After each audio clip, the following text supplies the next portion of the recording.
Okay, so आज हामी मेल इन्फर्टिलिटीको बारेमा कुरा गरौँ, पुरुषमा हुने बाँझोपनाको बारेमा। सो इन्फर्टिलिटी मैले अस्ति भने जस्तै 7 जना कपलमध्ये 1 जना कपलमा चाहिँ देखिन्छ। अनि अब मेल इन्फर्टिलिटी भनेको चाहिँ 40 to 50% of cause of infertility हो। पहिला चाहिँ 30% मात्रै मेलले गर्दा अथवा पुरुषले गर्दा हुन्थ्यो यो बाँझोपनाको समस्या। तर अहिले अब वर्ल्ड स्टेटिस्टिक्स हेऱ्यो भने चाहिँ मेलले गर्ने समस्या चाहिँ अझै बढेर आएको छ। लगभग 40 कुनै देशहरू जस्तो कि युरोपहरूमा चाहिँ 50% सम्म पनि पुरुषको प्रब्लमले नै गर्दा बच्चा भइरा हुँदैन। सो अब सिमेनको नर्मल प्यारामिटर्स हाउ मच हैन। सो सिमेन चाहिँ तपाईको भोल्युम चाहिँ 1.5 ml हुनुपर्छ। अनि त्यसमा हुने शुक्रकीटको काउन्ट चाहिँ तपाईको 15 मिलियनदेखि 20 मिलियन जति हुनुपर्छ। अनि शुक्रकीटको चल्ने फिर्ने क्षमता भएको शुक्रकीट चाहिँ 40% हुनुपर्छ, किनभने योनिबाट चाहिँ शुक्रकीट माथिसम्म नलीसम्म आइपुग्नुपर्छ। सो त्यो चल्न सक्नु पर्यो। अनि आकार मिलेको शुक्रकीट चाहिँ 4% जति चाहिन्छ। आकार भन्नाले चाहिँ एउटा टाउको, एउटा जिउ र एउटा पुच्छर भनेको शुक्रकीटको नर्मल आकार हो। सो कहिलेकाहीँ चाहिँ शुक्रकीटको 2टा टाउको अथवा जिउ सुन्निएको अथवा 3-4वटा पुच्छर हुने त्यस्तो हुन्छ, त्यो चाहिँ बिग्रेको आकारको शुक्रकीटहरू हुन्छन्। अनि पसल्सहरू चाहिँ सिमेनको स्याम्पलमा देखिनु भएन।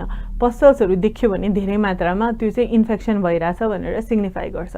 सो यो तपाईको नर्मल सिमेन एनालिसिस भयो। अस्तिकै एपिसोडमा हामीले कुन कारणहरूले गर्दाखेरि चाहिँ शुक्रकीट घट्छ त्यसको बारेमा अलिकति कुरा गरेका थियौँ, जस्तो कि अब 50% मा त कुनै कारणै हुँदैन, अथवा अब अल्कोहलले गर्दा पनि कम हुन सक्छ, चुरोटले गर्दा कम हुन सक्छ, जेनेटिक प्रब्लमहरूले गर्दा कम हुन सक्छ, इन्फेक्सनहरूले गर्दाखेरि कम हुन सक्छ, कुनै सर्जरी जस्तो कि हर्निया हाइड्रोसिलहरूको सर्जरी गराएछ भने त्यसले गर्दा कम हुन सक्छ, कुनै औषधिहरू इम्युनोसप्रेसेन्ट, स्टेरोइड्स अथवा डिप्रेसनको औषधिहरूले गर्दाखेरि पनि शुक्रकीट कम मात्रामा हुन सक्छ।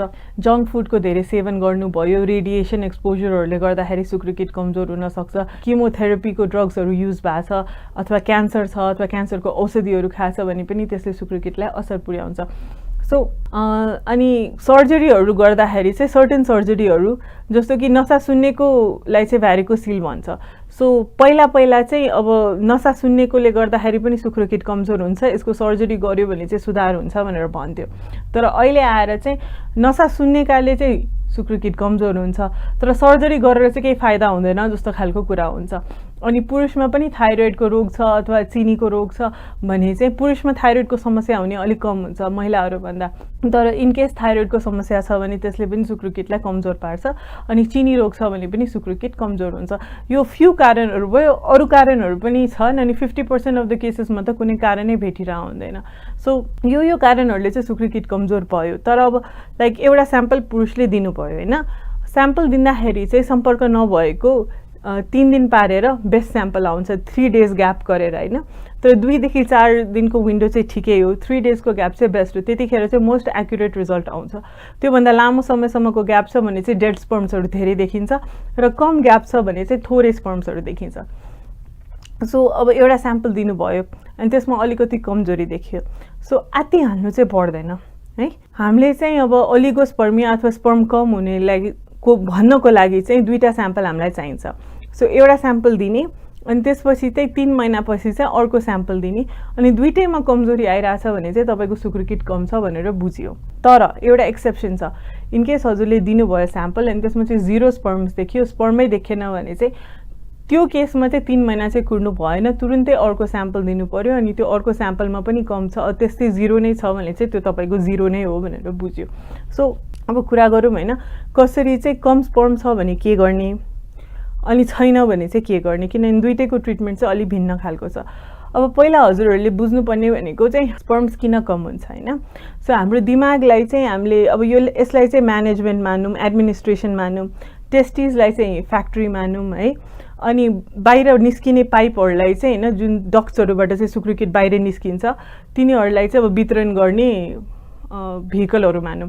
सो के हुन्छ, हाम्रो दिमाग अथवा एडमिनिस्ट्रेसनले चाहिँ सिग्नल पठाउँछ टेस्टिसमा अथवा अण्डाकोषमा शुक्रकीटको उत्पादन गर्नु भनेर। अनि शुक्रकीटको उत्पादन भएर अनि डक्ट्सहरूबाट चाहिँ त्यो बाहिर आउँछ। अब कुन लेभलमा प्रब्लम हुनसक्छ, हाम्रो यो दिमागको लेभलमा प्रब्लम छ भने पनि शुक्रकीटको उत्पादनमा समस्या आउँछ, जस्तो कि ब्रेन ट्युमरहरू त्यस्तो केही छ भने, अथवा हाम्रो टेस्टिस नै प्रब्लम छ भने त्यसले गर्दाखेरि पनि अब शुक्रकीटको उत्पादनमा प्रब्लम आउँछ, जस्तो कि टेस्टिसमा क्यान्सर छ, टेस्टिसमा इन्फेक्सन छ, त्यस्तो केही भएको छ, चोट लागेको छ, मम्स भएको छ, ओर्काइटिस भएको छ भने चाहिँ त्यसले गर्दाखेरि पनि प्रब्लम ल्याउने भयो। तेस्रो, अब बाहिर निक्लिने वितरण हुने जुन पाइप छ त्यसमा चाहिँ प्रब्लम छ भने पनि शुक्रकीट कमजोर भएर आउन सक्छ अथवा कम देखिन्छ। सो त्यो पछाडिको पाइपमा जस्तो कि कुनै सर्जरीहरू गर्दाखेरि चोट लागेको छ डक्टरहरूमा, अथवा त्यहाँ पनि टिबीहरूले गर्दाखेरि चाहिँ ब्लकहरू भएको छ भने चाहिँ तपाईँको शुक्रकीटहरू बाहिर निस्किन सक्दैन। अब यो मेन कुराहरू भयो। सो इफ शुक्रकीट अलिकति कम मात्रामा देखिया छ, जस्तो कि काउन्ट छ तर 15 मिलियन छैन, 5 देखि 15 मिलियनको बिचमा छ, अनि चल्ने फिर्ने क्षमताहरू ठिकै छ र नर्मल फर्म्स जुन आकार हुनुपर्छ शुक्रकीटको त्यो मिलेकै छ भने चाहिँ हामी के गर्न मिल्छ?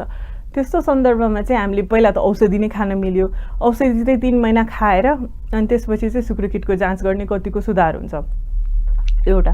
अर्को चाहिँ हामीले IUI भन्ने प्रोसिजर गर्न मिल्छ। त्यो प्रोसिजर भन्नाले चाहिँ इन्ट्रायुट्राइन इन्सेमिनेसन भनिन्छ। इन्ट्रायुट्राइन इन्सेमिनेसन भनेको चाहिँ महिलाको जुन बेला अन्डा फुटेर बाहिर आइरहेको हुन्छ महिनावारीको बिचतिर, त्यतिखेर नै हामीले पुरुषको शुक्रकीट कलेक्ट गर्ने अनि एउटा सेन्ट्रिफ्युज मेसिनमा राख्ने। त्यो सेन्ट्रिफ्युज मेसिनमा राखेर हामीले चाहिँ त्यो शुक्रकीटलाई चाहिँ एकदम फास्ट स्पिडमा घुमाउँछौँ। त्यो फास्ट स्पिडमा घुमाउँदाखेरि चाहिँ राम्रो शुक्रकीटहरू माथि आउँछन् अनि मरेको शुक्रकीटहरू तल जान्छ, अनि माथि राम्रो शुक्रकीटहरूलाई चाहिँ हामीले निकाल्छौँ अनि त्यसलाई लिएर पाठेघरभित्र राख्छौँ।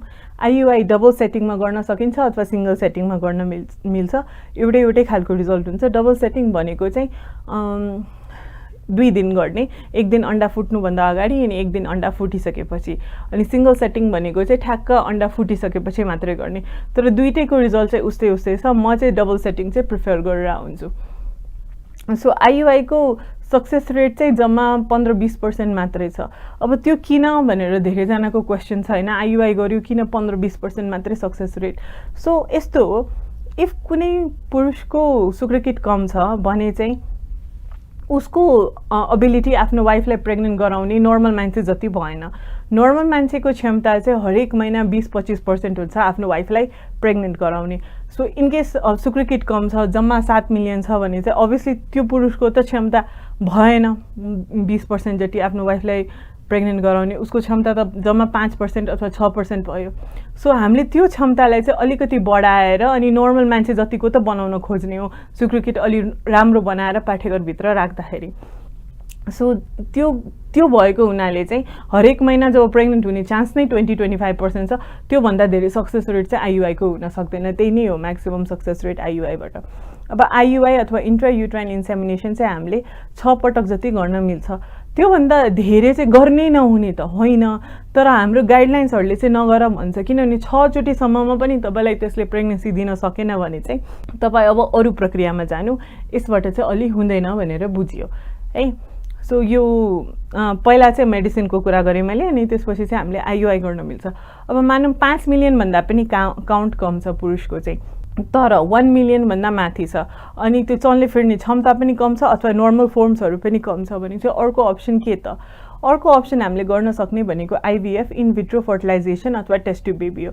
इन टेस्ट ट्युब बेबी हामीले के गर्छौँ, हामीले महिलाको महिनावारीको दोस्रो दिनदेखि चाहिँ 10-12 दिन इन्जेक्सन दिन्छौँ महिलालाई, अनि त्यसपछि उहाँलाई बेहोस गरेर उहाँको सबै अन्डाहरूको बाहिर निकाल्छौँ, जिउभन्दा बाहिर निकाल्छौँ, अनि पुरुषको शुक्रकीटहरू माइक्रोस्कोपमा हेरेर त्यसमध्ये राम्रो शुक्रकीटहरू छनौट गरेर त्यो शुक्रकीटहरू लिएर अनि अन्डासँग भेटाएर जिउभन्दा बाहिर नै भ्रूणहरू बनाउँछौँ।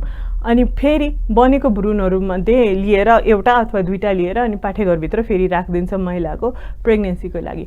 सो IVF एउटा भ्रूण राख्यो भने चाहिँ 30-40% जति सक्सेसको चान्स हुन्छ, 2टा भ्रूण राख्यो भने चाहिँ 60-70% चान्स हुन्छ प्रेग्नेन्सी हुने। अनि IVF मा चाहिँ युजली धेरै भ्रूणहरू बनिरहेको हुन्छ, किनभने महिलाको मानौँ 20वटा अन्डा छ भने चाहिँ त्यसबाट चाहिँ लगभग 7-8 वटा भ्रूण बनिरहेको हुन्छ। सो धेरै भ्रूण छ भने एकचोटिमा त हुने, एउटा 2टा राख्ने, इनकेस भएन भने चाहिँ फेरि हाल्न पाइन्छ जबसम्म चाहिँ भ्रूणहरू सकिँदैन। सो त्यो अर्को अप्सन भयो। इनकेस शुक्रकीट कम छ, मेडिसिनले इम्प्रुभ भएन अथवा तपाईँको IUI 6 पटक गर्दाखेरि पनि तपाईँको चाहिँ रिजल्ट आएन भने त्यसपछि चाहिँ अरू के अप्सन छ? मानौँ 1 मिलियनभन्दा पनि कम छ शुक्रकीट तर छ अलिअलि भने चाहिँ हामीले इन्ट्रासाइटोप्लाज्मिक स्पर्म इन्जेक्सन अथवा ICSI गर्न मिल्छ।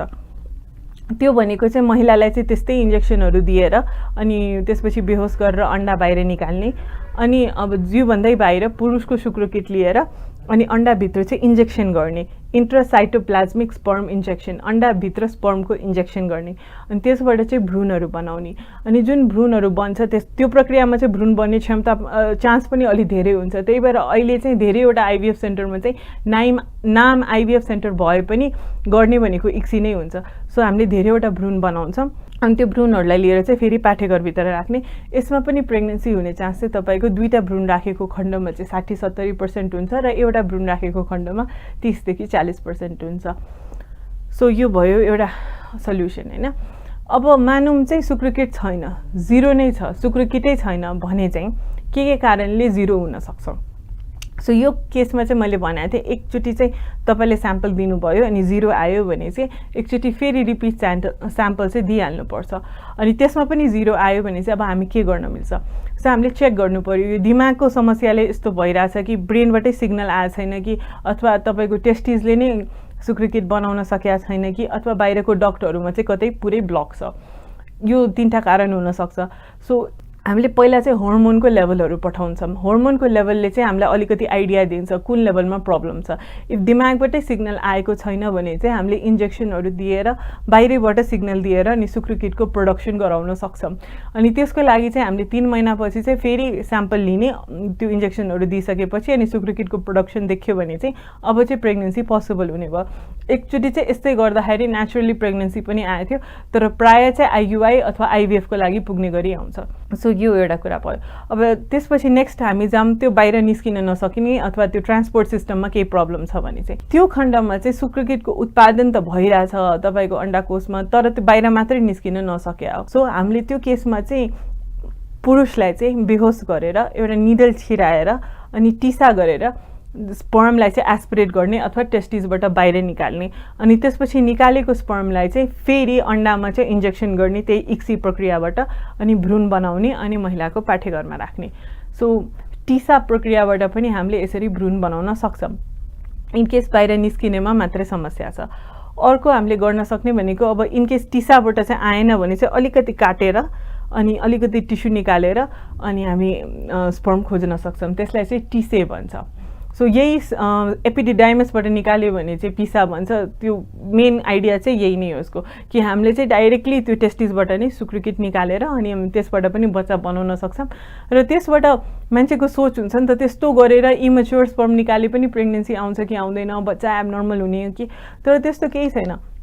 त्यसबाट किनभने जुन भ्रूण बन्छ भ्रूणमा चाहिँ 70% रोल चाहिँ अन्डाको हुन्छ। अन्डाको क्वालिटी राम्रो छ भने प्राय राम्रै भ्रूण बन्छ। शुक्रकीटको त्यति धेरै रोल हुँदैन, 30% जति मात्रै हो। सो शुक्रकीट अलिकति बिग्रेको पनि छ भने चाहिँ राम्रो अन्डाले चाहिँ त्यसलाई कम्पन्सेट गर्छ अथवा राम्रै भ्रूण बन्छ। अनि प्रेग्नेन्सी रेट पनि टिसा गरेर पनि राम्रै छ। सो टिसा पनि ट्राई गर्न सकिन्छ। आफ्नै बायोलोजिकल चाइल्ड चाहिन्छ भने चाहिँ डोनरमै जानुपर्छ। अब हुँदैन आफ्नो 0 छ भन्ने चाहिँ हुँदैन। अनि नेक्स्ट हामी कुरा गरौँ मानौँ इफ टेस्टिसमै प्रब्लम छ, मेन फ्याक्ट्री नै खराब छ भने चाहिँ यो चाहिँ सबभन्दा फ्रस्ट्रेटिङ हो। किनभने प्रायः यस्तो छ भने चाहिँ शुक्रकीट नभेट्न सक्ने, हामीले टिसा गरे पनि शुक्रकीट नभेट्न सक्ने सम्भावना अलि धेरै हुन्छ। तर पनि हर्मोन लेभल हेर्ने, इफ हर्मोन लेभल ठिकै छ भने चाहिँ एकचोटि टिसा गरेर ट्राई गर्न सकिन्छ। शुक्रकीट भेट्ने सम्भावना भनेको 10-15% मात्रै हुन्छ। भेटिहाल्यो भने चाहिँ त्यसबाट त्यो झिकेर अनि इक्सी गरेर भ्रूण बनाउने। भेटेन भने चाहिँ अब नेक्स्ट अप्सन भनेको डोनरमा जाने। डोनर भनेको अर्काको शुक्रकीट लिने अनि आफ्नै वाइफको अन्डा युज गर्ने। अब तपाईँले डोनरबाट लिएर आइयुआई इन्ट्रायुटेराइन इन्सेमिनेसन पनि गर्न सक्नुहुन्छ अथवा डोनरबाट लिएर तपाईले चाहिँ आइभीएफ पनि गर्न सक्नुहुन्छ। त्यो तपाईँको इच्छामा भर पर्छ। अथवा 6 चोटि चाहिँ आइयुआई गरिसक्नु भएको छ र प्रेग्नेन्सी भएको छैन भने चाहिँ तपाईँले चाहिँ आइभीएफ पनि गर्न मिल्छ। अब यो भयो बेसिकली ट्रिटमेन्ट अप्सन्स पुरुषहरूको लागि। अनि अरू पुरुषहरूले सोध्ने क्वेसन चाहिँ एउटा मलाई धेरै आउने भनेको चाहिँ हामीले यतिकै अरू एक्स्ट्रा कुराहरू खानपिनहरू के गर्न सक्छ। सो त्यसको लागि पनि म अलिकति एडभाइस दिन चाहन्छु। एउटा कुरा भनेको हजुरहरूले चाहिँ स्मोकिङ गर्नु भएन। स्मोकिङले चाहिँ धेरै फरक पार्छ। हाम्रो सिमेनमा चाहिँ क्याडमियम बढाउँछ, स्पर्म ड्यामेज गर्छ। सो इफ हजुर स्मोकर हुनुहुन्छ भने चाहिँ स्मोकिङ स्टप गरिदिनु। अनि 3 महिनापछि चाहिँ आफ्नो स्याम्पल हेर्दाखेरि चाहिँ एकदम धेरै परिवर्तन पाउनुहुन्छ। अल्कोहलले पनि सिमेन मेल फर्टिलिटी ड्रास्टिकली डिक्लाइन गराउँछ, टेस्टोस्टेरोनको लेभल पनि घटाउँछ। सो अल्कोहल पनि सकेसम्म कम खाने, नखाने, मेरो एडभाइस त नखाने नै हुन्छ।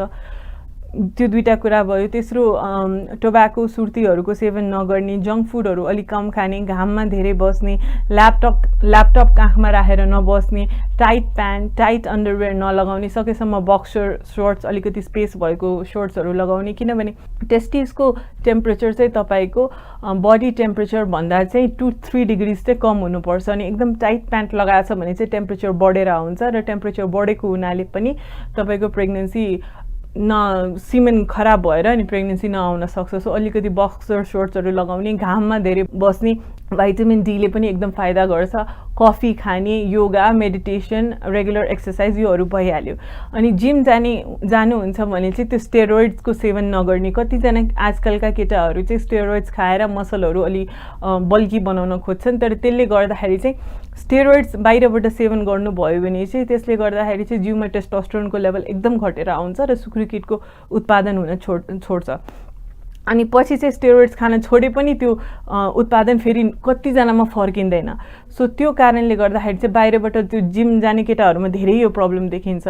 सो त्यस्तो चाहिँ नगर्ने, सकेसम्म चाहिँ बाहिरबाट स्टेरोइड्सको सेवन चाहिँ नगर्ने।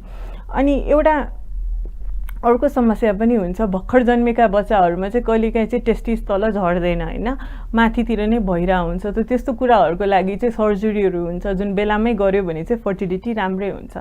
अनि लास्टमा चाहिँ म अलिकति सिमेन फ्रिजिङको बारेमा पनि कुरा गर्न चाहन्छु। इनकेस तपाईँहरूको क्यान्सरको ट्रिटमेन्टहरू भइरहेछ, हुनेवाला छ, अथवा कुनै सर्जरी नै मेजर ग्रोइङ सर्जरी हुन आँटेको छ भने चाहिँ पछि गएर यो क्यान्सरको ट्रिटमेन्टले गर्दाखेरि चाहिँ पछि गएर हजुरको आफ्नै बायोलोजिकल बच्चा नहुन पनि सक्छ, सुक्रिकिटहरू जान सक्छ। सो हजुरले चाहिँ पहिले नै ट्रिटमेन्ट सुरु गर्नुभन्दा अगाडि नै आएर अनि आफ्नो सिमेन चाहिँ फ्रिज गरेर राखे हुन्छ आइभीएफ सेन्टरहरू अथवा इन्फर्टिलिटी सेन्टरहरूमा। इनकेस ट्रिटमेन्ट पछाडि चाहिँ तपाईँको सुक्रिकिटहरू देखेन, कम भयो, अथवा अब पहिला जस्तो रहेन भने पनि तपाईँको राम्रो स्याम्पल फ्रोजन छ भने चाहिँ तपाईँको चाहिँ आफ्नै बायोलोजिकल चाइल्ड हुन सक्ने क्षमता चाहिँ भइरहेको छ। पछि त्यही सुक्रिकिटलाई चाहिँ गरेर अनि हामी त्यसबाट बच्चा बनाउन मिल्छ। अहिले चाहिँ अलिकति अवेरनेस आएको छ अनि कतिजना पेसेन्टहरू चाहिँ क्यान्सर हस्पिटलहरूबाट रिफर भएर पनि आउनुहुन्छ, तर कति ठाउँमा अझै यो कुरा थाहा छैन। सो यसको बारेमा पनि अलिकति जानकारी दिन चाहन्थे। आजको लागि चाहिँ यति। नमस्ते।